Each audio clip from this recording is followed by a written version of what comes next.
Mji wa matarajio, sura ya 4. Karibu. Usiku huo, Herina na mama yake walilala nyumbani mwa Dina. Walifika wakati kiza cha kaniki kilipokuwa kimeshaingia. Shangazi hakutaka waonekane na macho mengi. Hakika, walikuwa na bahati ya mtende kwa vile boma la shangazi lilikuwa mbali kidogo na walikoishi wazazi wake. Jumba lake halikuwa na mtu mwingine ila mfanyakazi ambaye aliishi kwenye chumba cha wafanyakazi. Haikuwa kawaida ya mja huyo kuingia kwenye jumba hilo kama hajaagizwa kufanya hivyo. Kwa hivyo, alipowafungulia lango Dina na wageni wake, alienda kujitazamia kiruninga chake kwenye chumba chake. Dina alipika chajio na kuwapakulia wageni wake. Walikula kimya kimya. Mara moja, Herina alimuuliza shangazi yake maswali kuhusu maisha katika mji wa matarajio. Dina alimjibu kwa kauli fupi ambazo zilimshangaza sana. Herina hakukata tamaa.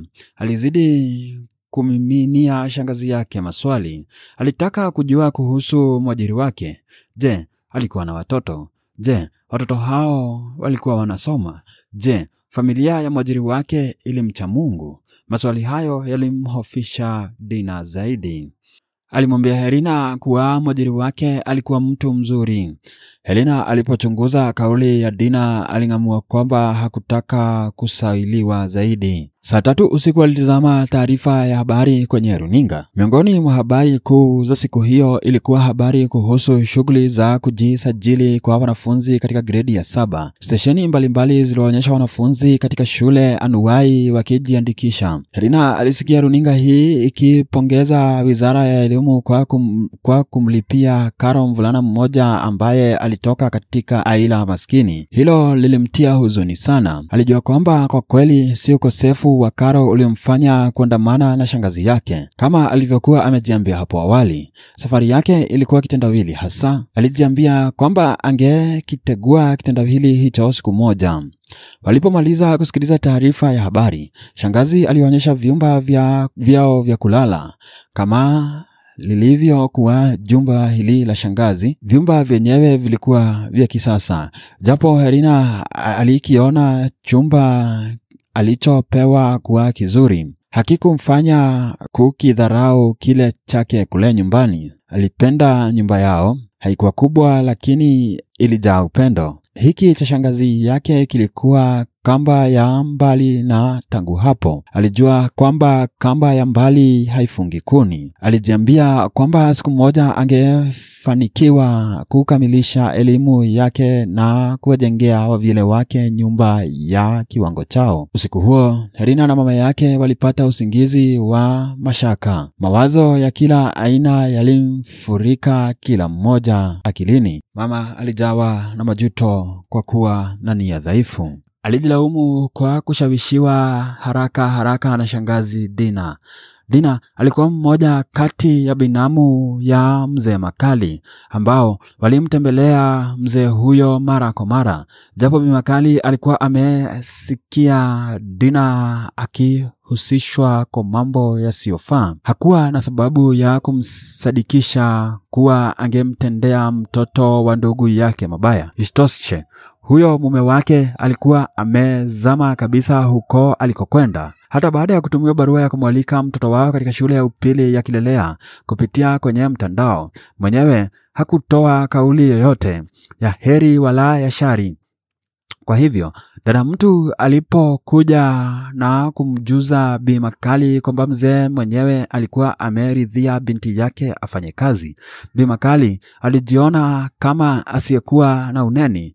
Japo mwanzoni alipinga, ilimbidi akubali. Alipokuwa amejilaza kitandani huku akitazama dari ya chumba chake, Bi Makali alitamani kuwa haya yote yangekuwa ndoto tu.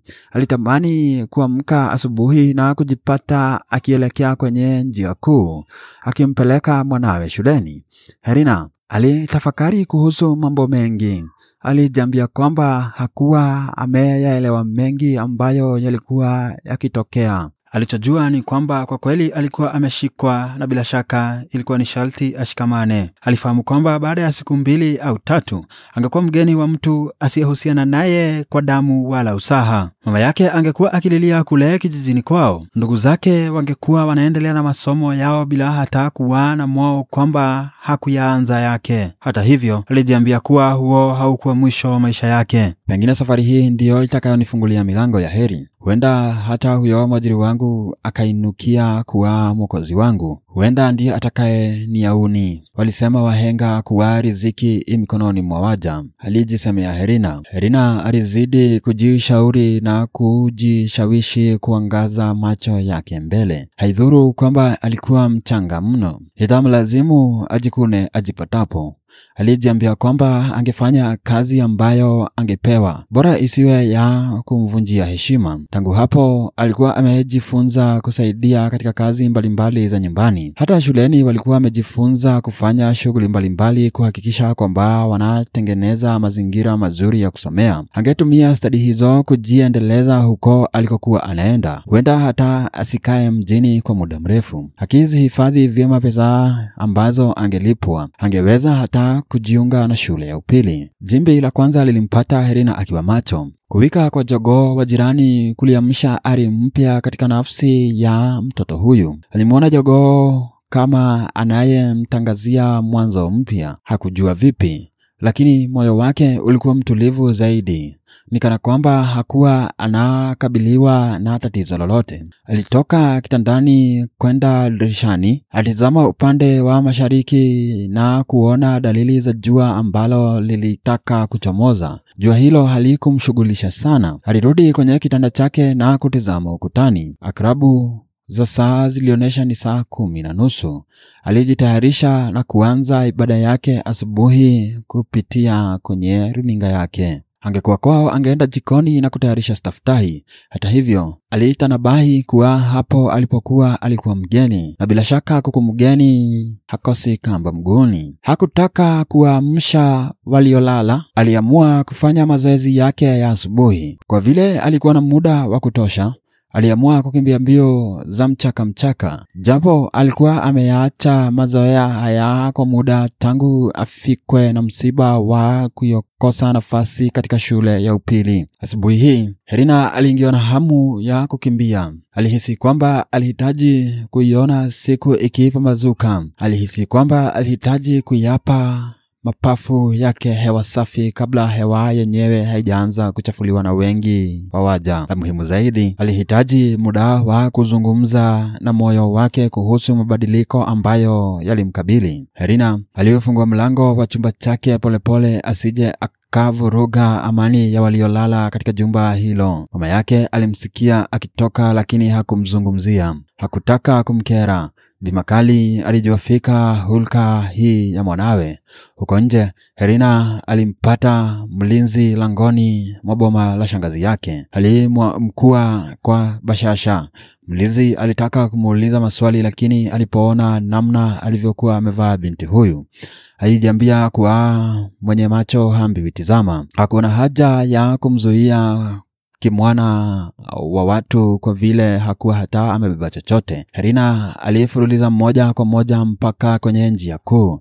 Hapo alikutana na watu wengi. Wengine walikuwa wanawaongoza punda wao kupeleka bidhaa sokoni, na wengine walikuwa wamebeba mitungi mikubwa ya maziwa kwenye pikipiki kuelekea kwenye kiwanda cha kuuzia maziwa. Herina alianza kufanya mazoezi yake polepole bila kujishughulisha na yaliyokuwa yakifanyika katika mazingira yake. Mara moja alikutana na vijana wa shule. Akawapungia mkono kana kwamba anawahimiza kuchapua mwendo wasije wakachelewa. Herina hakujua alikuwa amekimbia kwa muda gani. Alishtukia amefika kwenye njia panda iliyokuwa na vibao vingi. Kibao kimoja kiliandikwa jina ya shule ya upili ya Kileleni. Kibao hicho kilionyesha kwamba shule hiyo ilikuwa umbali wa kilomita 2 tu kutoka alipokuwa. Moyo wa Herina ulianza kumwendea mbio. Akili yake ilimtuma kufanya jambo. Kiwiliwili chake kilimwambia afuate maelekezo yaliyokuwa kwenye kibao hicho. Hii ni fursa nzuri ya kujiokoa. Shule yako ipua na mdomo kutoka hapa. Una hiari ya kwenda kujitambulisha kwa mwalimu mkuu. Ukimsimulia kisa chako, atakusikiliza na kukusaidia. Akili yake ilimwambia. Herina alisikiliza akili yake kwa makini. Ingawa alikuwa na hamu kuu ya kujiendeleza kielimu, moyo wake ulikataa kusaliti uamuzi wa hapo awali. Baada ya mawazo haya, Herina alianza safari ya kurudi nyumbani kwa shangazi yake. Kwa vile jua lilikuwa limechomoza, aliamua kutembea kwa kasi badala ya mbio za mchaka. Sasa alikutana na watu wengi zaidi.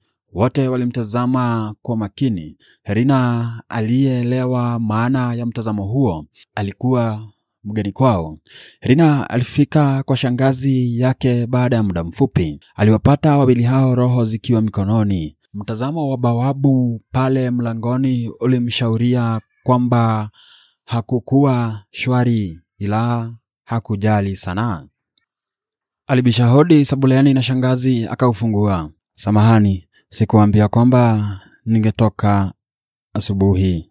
Sikutaka kuamsha au kuwatia wasiwasi, Herina aliwaambia. Hamna neno mwanangu, alisema shangazi kwa utulivu bandia.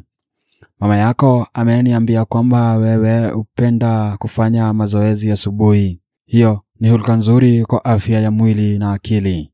Si ajabu unaonekana mchangamfu na mwepesi kuliko wenzako wa rika lako.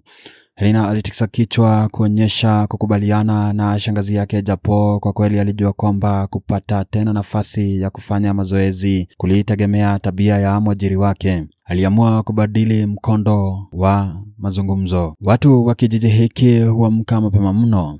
Hata wanafunzi wa shule za msingi huenda shuleni mapema, Herina alisema. Ndivyo, kijiji hiki kina watu wenye shughuli nyingi. Isitoshe, leo ni siku ya chete. Wanauza mboga sokoni, lazima wafike mapema kuwahudumia wafanyabiashara wanaotoka mbali. Je, umekimbia mpaka wapi? Dina aliulizwa. Herina alishtuliwa na swali la shangazi yake, lakini aliamua kumjibu. Nimefika mbali kiasi hata sikujua nilipofika huko. Kule kwenye njia panda yenye vibao vingi, shangazi alimwambia Herina kwa macho yenye woga kiasi.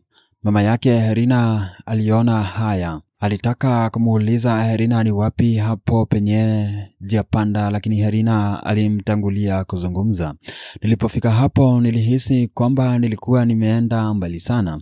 Nikaamua kurudi. Kumbe hata shule yangu haiko mbali sana na hapa, Herina aliuliza huku akimtizama mama yake. Bi Malkia hakumjibu Herina. Shangazi naye alijitia kuondoa vyombo mezani. Herina alijua maana ya hayo na kujinyamazia. Aliinuka na kwenda jikoni alikokuwa shangazi yake. Alimwambia shangazi kuwa angependa kuosha vyombo. Shangazi alimruhusu. Saa 6 adhuhuri, Herina, shangazi na mama yake Herina waliondoka kwenda kwenye mji mdogo wa kileleni. Mji huo ulikuwa karibu na kwa shangazi. Herina hakujua walichokuwa wanaenda kufanya huko, wala hakutaka kuuliza. Nikana kwamba alikuwa ameamua kuyatuma macho yake tu kutazama yaliyokuwa yanajiri. Mara hii walitumia gari la shangazi yake. Herina alikaa nyuma, naye mama yake na shangazi wakakalia viti vya mbele. Huko nyuma, Herina alipata muda wa kuangalia rununu yake ili kujifahamisha yaliyokuwa yakiendelea mtandaoni na duniani kwa jumla. Katika ukumbi wa wanafunzi wa zamani wa shule yao ya msingi, aligundua kwamba wenzake wote walikuwa wamejiunga na shule za upili isipokuwa wawili tu ambao ilisemekana kuwa walikuwa wamepata kazi za nyumbani huko ughaibuni, na mwingine mmoja aliajiriwa na msusi mmoja maarufu katika mji wa matarajio. Katika ukumbi huo, alitambua kwamba hata yeye, Herina, alikuwa amejiunga na shule ya upili ya kileleni. Mwenzake mmoja alidai kumuona akishuka kwenye lango la shule hiyo akiandamana na wazazi wake. Wote walimpongeza Herina. Herina alitabasamu aliposoma haya. Hakujibu lolote. Alipowaza kuhusu wenzake ambao walikuwa wamenyimwa fursa ya kujiunga na shule ya upili, aliwahurumia. Walipofika mjini na kufuruliza moja kwa moja hadi kwenye jumba moja lililokuwa limeandikwa Tumaini Mall. Huko kulikuwa kunauzwa bidhaa za kila aina. Shangazi aliwaambia Herina na mama yake watangulie au watembee ubavuni mwake. Hakutaka wawe nyuma yake. Herina alielewa kiini cha agizo hilo. Adabu yake haikumruhusu kuuliza. Alijua kwamba ipo siku ambayo yeye na shangazi yake wangeambiana ukweli. Walitembea kimya kimya kwa muda, Herina akiwa mbele, hadi shangazi alipomuita kwa sauti na kumwambia asimame. Walikuwa wamefika kwenye duka moja ambalo liliuzwa nguo. Mlangoni palikuwa na maneno designer wear. Shangazi aliwaashiria waingia humo dukani. Alisalimiana na muuzaji kwa furaha na bashasha. Herina alipoangalia aling'amua kwamba walifahamiana. Muuzaji aliashiria Herina na mama yake waketi kwenye viti vya kisasa vilivyokuwa karibu na pahali pa kujipima nguo. Shangazi alisema, ndiye huyu, uonavyo si mdogo wala mkubwa sana. Natumai tutapata nguo zinazomtosha. Muuzaji aliwaletea nguo kadhaa. Herina aliambiwa achague zile ambazo zilimvutia zaidi. Alitaua mirinda miwili, suruali mbili na blauzi mbili zenye rangi zinazoendana na zile za suruali alizochagua. Aliambiwa pia achague viatu vilivyomvutia zaidi. Shangazi pia alimchukulia pia mtandio na leso. Alimwambia huenda akavihitaji mbele ya safari. Herina alikubali, japo kwa kweli alikuwa amebeba leso kutoka nyumbani. Shangazi alipia bidhaa hizo. Wakamuaga muuzaji na kuingia kwenye duka la kuuzia bidhaa za nyumbani. Hapo Herina alinunua mswaki, dawa ya kusugulia meno na mafuta ya kujipaka. Aliambiwa kwamba hakukuwa na haja ya kununua sabuni ya kuosha nguo na ya kuogea. Majiri wake alikuwa amesema kwamba angemnunulia sabuni hizo. Hili lilimstaajabisha Herina kidogo. Alikumbuka akiambiwa kwamba angekuwa akifanya kazi kwenye duka. Je, mshahara wake usingeweza kumtosheleza mahitaji yake? Baadaye shangazi aliwaongoza hadi kwenye vibanda ambavyo viliuzwa mboga na matunda. Baada ya kuchukua hiki na kile, shangazi aliwalipa wauzaji. Walipeleka bidhaa zote kwenye maegesho ambako walikuwa wameliacha gari. Waliweka bidhaa zote kwenye gari. Baadaye shangazi aliwapeleka kwenye mkahawa mmoja wapate chamcha. Shangazi alisema aliupenda mkahawa huo kwa sababu ulikuwa na kiwango cha juu cha usafi. Vile vile alidai kwamba mkahawa huu uliuzwa vyakula vya kiasili na haukuwa na msongamano wa watu. Wote waliagiza chakula. Kimya cha usiku kilitanda kwenye meza hiyo. Kila mmoja alikuwa kwenye ulimwengu wake.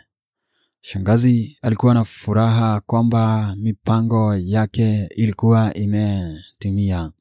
Herina alikuwa anawaza kuhusu yale ambayo angekuwa akifanya wakati kama huu kama angekuwa amejiunga na shule ya upili ya Kileleni. Mama yake alikuwa amelemewa na mzigo wa mawazo. Tangu wawasili katika mji mdogo wa Kileleni, hali ilikuwa si yake. Huu ndio mwisho wa sura ya 4.